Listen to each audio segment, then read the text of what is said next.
Hello and welcome to the second episode of my Doom Lore series.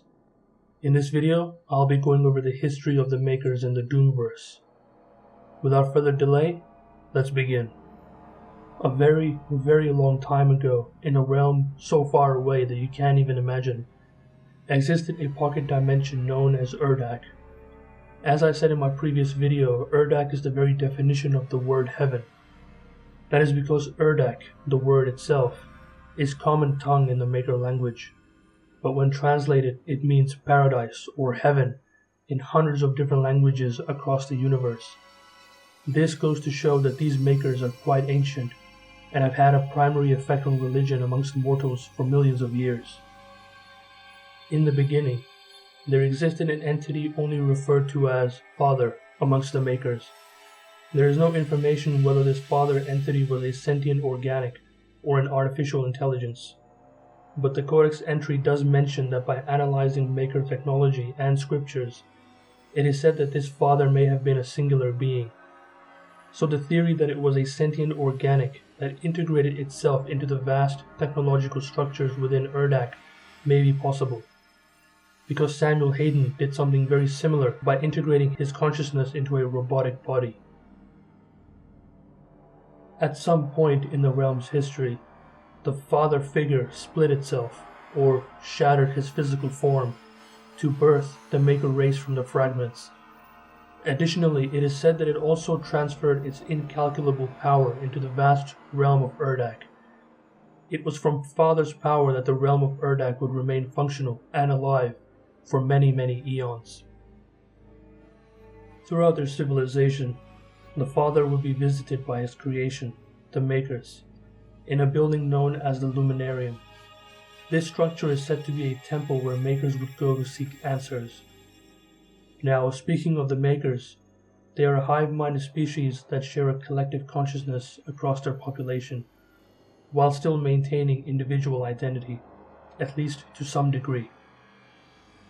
This collective consciousness that they call the Singularity is a data bank which contains the conscious soul data or knowledge of every major Maykr that has ever lived and died. Additionally, this singularity is responsible for the creation of the Khan Maykr every 10,000 years. The Khan Maykrs are the official leaders of the Maykr species and are destined to rule them throughout their life cycle. The Khan Maykrs hold absolute authority within the collective. This means that a direct order from the Khan cannot be disobeyed by any Maykr. After their life cycle has been completed, they are then assimilated or absorbed back within the Singularity, and then after, a new Khan Maykr is born. This Singularity continuously processes and refines this data as a means of selective evolution, which allows for certain traits, skills, and knowledge to continue on to the future Khan Maykrs. Therefore, every succeeding Khan Maykr is not only more wise, but knowledgeable. They are also better suited to leading the Maykr species. Amongst the ranks of the Maykrs are beings known as Maykr Angels. These beings serve as the emissaries or speakers for the Khan Maykr. These angels always work independently, and are tasked with being advisors or overseers amongst the Maykr-controlled worlds. They are responsible for carrying a message from the Khan Maykr to the mortals, or vice versa. These angels are shown to have a pure gold halo, which is infused onto their white armor. This acts as a symbol of status and rank amongst the Maykr species. Notice that the imagery of these angels are decorated in almost all locations amongst the Argenta society, whether the location is sacred or not. You can find their imagery carved on mechanical doors, to rock carvings on the floor of elevators, to even statues in the throne rooms. That goes to show the strong influence of the Maykrs amongst the Argenta society. Most of the population of Urdak comprises of the Maykr drones. These beings are Maykrs that have not fully matured, and therefore serve as the extension to the Khan Maykrs' will.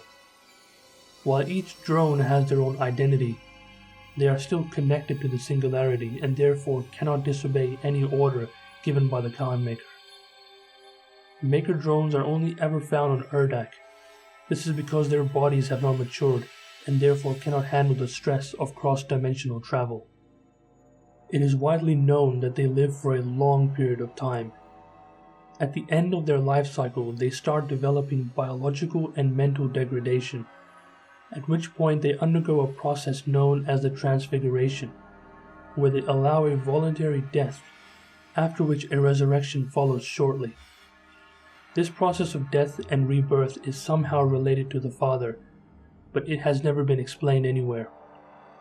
But I believe it is a solution to the fact that the Maker species are unable to reproduce, so this is the only way they can sustain their population. At some point during their history, this process of death and rebirth was disrupted, which would prove fatal to the Maker species. This sabotage was orchestrated by a Maker angel known as Samur, or known amongst the armies of hell as the Seraphim. Why would Samur sabotage his own people?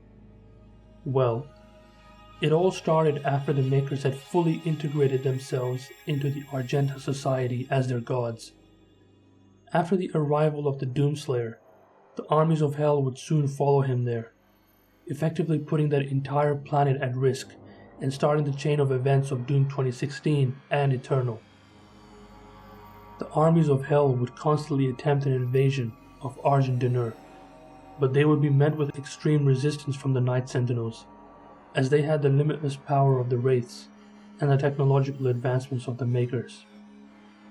But each time hell failed in their invasion, they would grow stronger and smarter, until one such event where hell summoned forth a massive demonic titan known as the Dreadnought, whose strength was said to rival even the mightiest of the Ancestrals.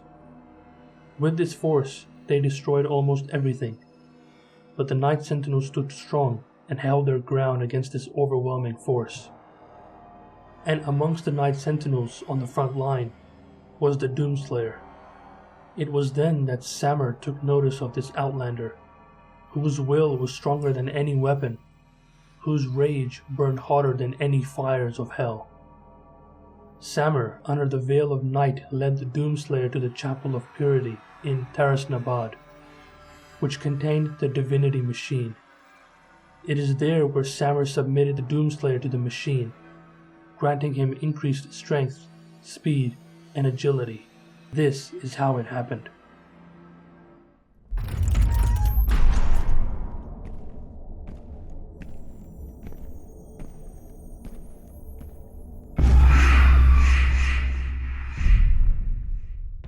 We must move. Quickly. There are those who would seek to stop this. I offer you a gift. Take it. It will give you strength. Help you on your journey.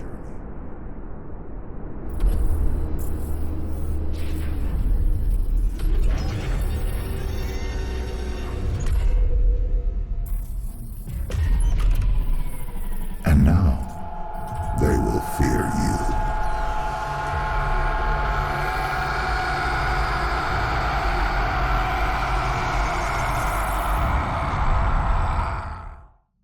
With his newfound power and the crucible in his hand, the Doomslayer would single-handedly defeat this Titan and save Argent D'Nur from being conquered by Hell. But this act was sacrilegious, as Samur never received consent nor counsel from the Khan Maker herself. The Khan Maker knew through the singularity of what he had done. Because of this, Samur would be exiled from Urdak forever. But before his banishment, he would steal the very essence of Father. Now, without the essence of the Father, the transfiguration process of death and rebirth would cease to exist. The current Khan Maker would hold absolute dominion over the throne forever. But that's not it. That very essence of power that was keeping the transfiguration process functional was also their only means of survival. Without a suitable power source, the Maykrs would eventually be wiped out by succumbing to degradation, but this time with no hope of rebirth. After this event, After the exile, Samur would never be seen nor heard from again. The Khan Maykr now had a goal of finding a solution for keeping herself and her people alive. A solution would present itself in the form of Argent energy. During the many invasion attempts by Hell, the Khan Maykr ordered the priests of the Deeg to study the weaknesses of the demons and to understand their source of power. After acquiring some specimens, the priests would come to learn that the armies of Hell were powered by a force known as Hell's Essence. This essence is acquired when a mortal resides in the planes of Hell. Over an extremely long period of time, their body starts to deteriorate. Part of their soul leaves their bodies one fragment at a time. This soul energy would then materialize in pools in locations all around Hell, and they would refer to these locations as wells. Eventually, the Maykrs and the priests would test the effects of merging Sentinel energy with Hell's essence. In doing so, they would come to discover pure, unrefined Argent energy, the solution to all of the Khan Maykrs' problems. Through more testing and the use of Maykr technology, they would come to refine Argent energy into a more potent and perfect source of power. Now armed with this knowledge, the Khan Maykr would make a pact with the ultimate enemy of life itself. She would create a symbiotic relationship with the Dark Lord himself. Once this unholy union was complete, the Khan Maykr ordered the priests of the Deeg and the Argenta slaves to create an entire facility dedicated to the production of Argent energy in complete secrecy. The Night Sentinels would learn of this betrayal, but only when it was way too late. This facility is located in the pits of Hell itself, and it is called Neck Revolt, the City of the Damned. This is where an infinite number of mortals from countless worlds that have now been conquered by the realm of Hell are sent to. These mortals are sent to be punished and tortured beyond imagination. They are tortured until their will to live has ceased to exist. In this weakened state, the soul can be extracted easily and quickly from the body. The facility has perfected the soul extraction process, allowing hundreds of thousands of mortals to be extracted at all times. The vast remains of these bodies are then tossed in pits around Hell, either turning into the fodder demons we fight in Doom, or waiting to be devoured by the savage beasts of Hell. The soul energy is then diverted directly into a Maykr machine known as the Evulsor in the heart of Neck Revolt. This machine then further refines this energy into pure Argent energy we know of. This pure Argent energy is then sent directly into the realm of Urdak, as the Khan Maykr does not trust anyone but herself. And in the end, in this unholy union, the armies of Hell would have a small share of that pure Argent energy in order to fuel their conquest of countless worlds. Hell would be the provider of mortals to process, and in return, the Maykrs would be the creators of Argent energy. And together, in this perfect symbiotic relationship, Heaven and Hell would have been destined to be the end of mortals across the universe, but not while the Doomslayer still lives. And this is where I'm going to end the video, guys. I hope you enjoyed this second episode. In the next video, I'll be covering the entire history of Hell and the demons that infest it. If you liked the video, make sure to click on that like button and subscribe to my channel for more lore videos. Also, let me know what you guys think of the video in the comment section down below. I'm interested to see the discussions. As always, I'll see you in the next one. Anvil out.